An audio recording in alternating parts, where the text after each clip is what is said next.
Account of Maggie Thornton, music store assistant.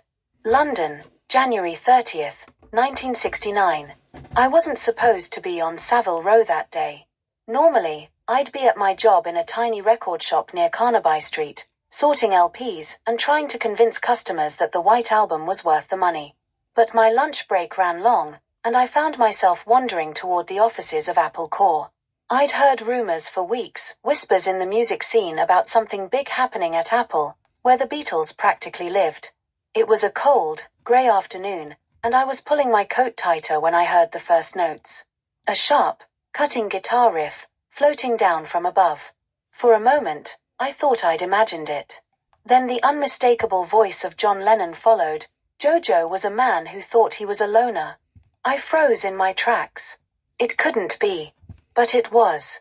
I looked up and saw a few people gathering in the street, craning their necks toward the roof of Apple's building.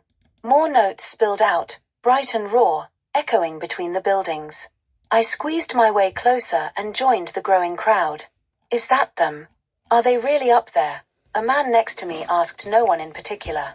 We didn't need an answer. You could feel it. The Beatles were performing live. It was chaotic but electric. People spilled out of nearby shops and offices, drawn like moths to a flame. A group of construction workers on a neighboring roof had the best view in the city, leaning over railings and grinning from ear to ear. Some of us tried to get into the Apple building, but the doormen were having none of it. So we stood there in the cold, necks craned, ears straining to catch every note. Paul's voice rang out next. Get back. Get back to where you once belonged. His bass line was groovy and relentless, perfectly locking in with Ringo's drumming. It was live, raw, imperfect, and absolutely thrilling. Even though we couldn't see much from the street, you didn't need to. The music filled the air like magic, bouncing off the walls of Savile Row and wrapping around us like a warm blanket against the chill. The energy was infectious. Some people started clapping and stomping their feet in time with the beat.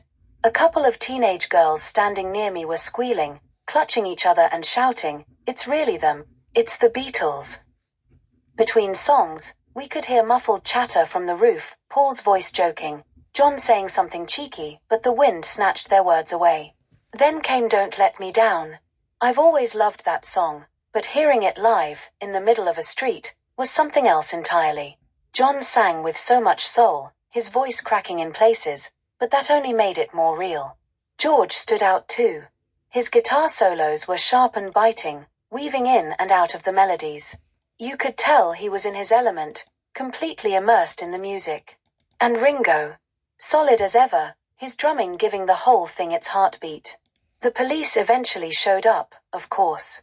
A couple of bobbies waded through the crowd, looking as confused as the rest of us. We all knew they'd probably try to shut it down, but no one cared. We were witnessing something extraordinary. The set went on for about 40 minutes, but it felt like no time at all. When they played I've Got a Feeling, the emotion in the air was palpable. It wasn't just music, it was like they were pouring their hearts out right there on the rooftop. Then, as suddenly as it began, it was over. The music stopped, and the crowd lingered, unsure what to do. Some people clapped and cheered, others shouted for more. I didn't want to leave. None of us did.